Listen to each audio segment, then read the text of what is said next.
Bhaskar's area YouTube ఛానల్కు స్వాగతం. AP DSC 2018 school assistant Telugu, language Pandit Telugu court case వాయిదాల పర్వం అనేది కొనసాగుతూనే ఉంది. మరి AP DSC 2018 language Pandit Telugu, school assistant Telugu court case అనేది ఎప్పటికి వాయిదా పడింది అనే విషయం మనం తెలుసుకోవాలంటే హైకోర్ట్ ఆఫ్ ఆంధ్రప్రదేశ్ వెబ్సైట్లోకి వెళ్ళి మరి కేసు స్టేటస్ అనే దాంట్లో ఆంధ్రప్రదేశ్ హైకోర్టు అనే దాన్ని క్లిక్ చేసుకుంటే మనకి ఈ విధంగా ఓపెన్ అవుతుంది. ఇందులో కేస్ టైప్ అనే దాన్ని మనం రిట్ పిటిషన్ అని సెలెక్ట్ చేసుకోవాలి. కేస్ నంబర్ అన్నప్పుడు 10034, ఇయర్ అన్నప్పుడు 2021, తర్వాత ఇక్కడ కనిపించేటటువంటి క్యాప్చా కోడ్ను మనం యాస్టిస్గా టైప్ చేసి గో అని క్లిక్ చేయంగానే మనకు ఈ కేసుకు సంబంధించిన వివరాలు ఇక్కడ కనిపిస్తాయి.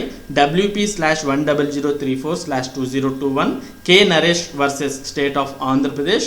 దీనికి సంబంధించిన సమాచారం కోసం మనం వ్యూ అనే బటన్ని క్లిక్ చేయాలి. ఎప్పుడైతే వ్యూ అనే బటన్ మనం క్లిక్ చేస్తామో అప్పుడు ఈ కేసుకు సంబంధించినటువంటి మరింత సమాచారం ఇక్కడ కనిపిస్తుంది.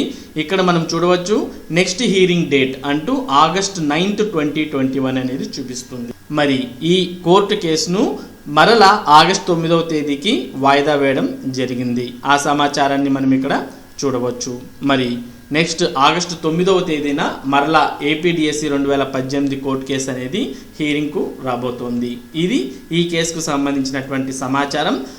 డిఎస్సి 2018 అలాగే రాబోయే డిఎస్సీలకు సంబంధించినటువంటి ముఖ్యమైన సమాచారం భాస్కర్స్ ఏరియా ఎప్పటికప్పుడు మీకు అందిస్తుంది. మరి ఈ సమాచారం మీరు పొందడానికి మన భాస్కర్స్ ఏరియా యూట్యూబ్ ఛానల్కు సబ్స్క్రైబ్ అవ్వండి.